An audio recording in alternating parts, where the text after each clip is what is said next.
Hey, hi there. How are you? Hi there. How you doing?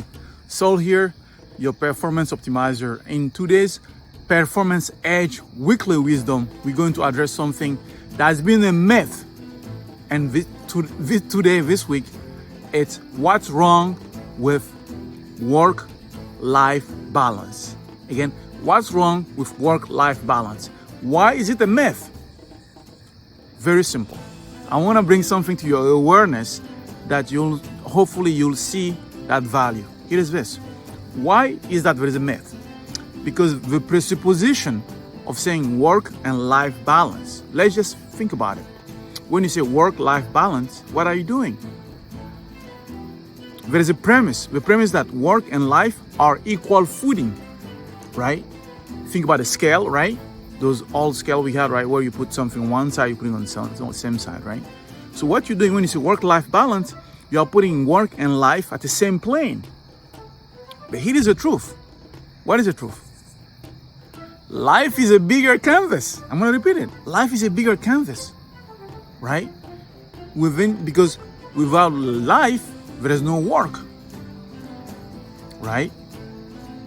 You might tell me, okay, yeah, you won't live if you don't work to eat. But really, if you think about it, what is it? Life, right? Work is supposed to sustain life, right? Or someone you cannot work and get your money or your investment coming for you, right? So you cannot know, you can still survive without working, right? Inheritance or whatever you do, right? So my point being is this. Life is a bigger canvas. So saying work-life balance is already looking at the equation in the wrong way, right? So think about it. If you remember, in high school, how we say, you kind of, writing your equation, X and Y.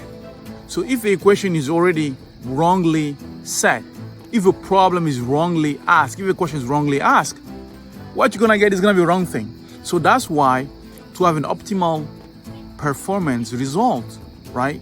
Life, right? You cannot think it that way. So there is no such thing as work-life balance.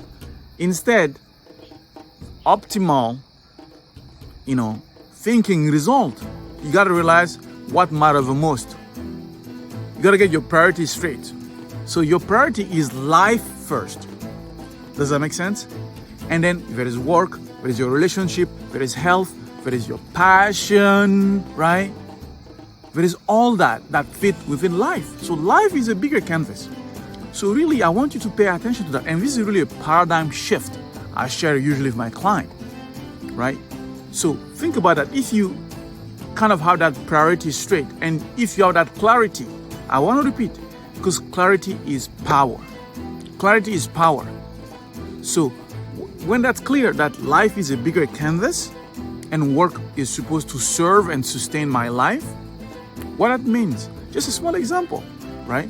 So if you know your life is a bigger canvas, yes, sometimes you can even take a weekend or, whatever time you need. So I know work sometimes can go ebb and flow, right? There are ebb and flow in work. But if you know that life is a bigger canvas, yes, you can have some stressful week. You can have some very sustained, dedicated week, right? But you know that at the end of the day, life is a bigger canvas, right? So you will even be able to deal better, right? If, let's say, you're exercising, if your diet, right? Or if your relationship, right? Because life is that bigger canvas, because you're not losing that North Star. Am I making sense? So the North Star is life. But when you're balancing, saying work-life balance, you will never be able to balance it, because the concept is already wrong. You're not asking the right question in the beginning. So I really want to bring this to your attention, because that's very, very important, right? So if you can understand that life is a bigger canvas and work is supposed to be within it, that's way easier. Does that make sense? So I hope this serves you. And that's why it's relevant, because in your prioritization, whether it's at work, whether it's whatever you're doing, even if you are very passionate about your work, right? You know that the way it's supposed to feed. All right. So I hope this serves you. And if that really serves you, please share this, because this is really a paradigm shift I want to bring really to a work field. right? I know some people, that might be controversial, but that's the truth, right? So I hope this serves you. Till next time, live your truth. And I see you next time. Bye-bye.